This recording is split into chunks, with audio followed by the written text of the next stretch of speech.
یا رب لک الحمد کما ینبغی لجلال وجہک وعظیم سلطانک اعوذ باللہ من الشیطان الرجیم بسم اللہ الرحمن الرحیم۔ اسٹوڈنٹس، یہ آپ لوگ کا جو قسم کا چیپٹر ہے، قسم اور یمین، قسم کے احکام، اس چیپٹر کا ایک ٹاپک ہے یہ اصل و بیس۔ ہم نے کلاس میں اس کو ڈسکس کر لیا ہے، لیکن ایک ریویژن کروا دوں، کچھ اسٹوڈنٹس کو کنفیوژن ہے۔ قسم اور حلف، یہ ان دونوں کے لیے یمین کا لفظ استعمال کیا جاتا ہے، اور یمین کی جمع ایمان ہے، لیکن ان کے درمیان فرق کیا ہے؟ قسم جو ہے، نمبر 1 پوائنٹ آپ کی اسکرین کی طرف دیکھیے، نمبر 1 پوائنٹ کیا ہے اس کا؟ کہ قسم اللہ تعالیٰ کا نام لے کر کسی کام کا پختہ ارادہ کرنا قسم کہلاتا ہے۔ جیسے میں کہوں کہ اللہ کی قسم انشاءاللہ کل میں جاؤں گا اور یہ کام اپنا کر کے آ جاؤں گا، یہ قسم ہے۔ لیکن حلف کیا ہے؟ کسی بات کا عہد کرنا، کسی بات کا عہد کرنا کہ ہاں ہم یہ کام کریں گے۔ آگے مثال میں اس کی سمجھاؤں گی ڈیٹیل سے۔ نمبر 2 پوائنٹ کیا ہے؟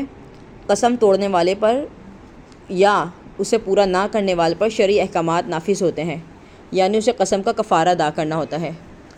اور قسم کا کفارہ کیا ہے؟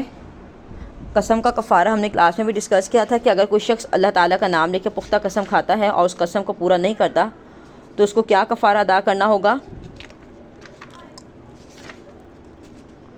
کہ وہ چاہے تو 10 مساکین کو کھانا کھلائے، یا چاہے تو 10 مساکین کو لباس پہنائے، یا ایسا غلام یا لونڈی آزاد کرے جو ہر قسم کے عیب سے پاک ہو۔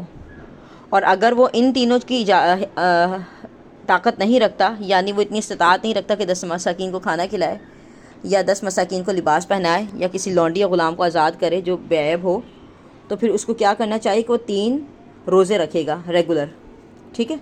تو یہ قسم کا فرق کیا ہے کہ قسم توڑنے والے یا اسے پورا نہ کرنے والے کو کفارہ ادا کرنا ہوتا ہے۔